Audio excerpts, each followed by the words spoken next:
Now, I want to come back to something else you said, which is that with every technology, there's a loss.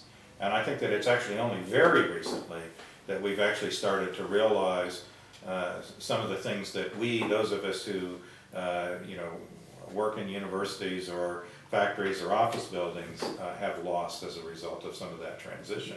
I mean, in some respects, it's directly right there in the food we eat. It's just not as good as it used to be. In other cases, it's this sense of being in a place, that the food comes from a place. As agricultural production has become more and more efficient, it's become much more concentrated. In 1950, there were something like 280 crops produced in the state of Iowa. Today, it's under a dozen, and largely, in terms of actual crops grown, well in excess of 90% of the commercial production in Iowa is just in two crops, corn and soybeans. Yeah.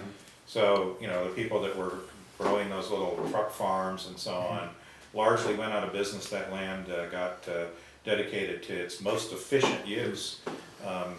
Part of this same technology treadmill fat process, and it's really only very recently that some of those vegetable farms are starting to come back in places like Iowa.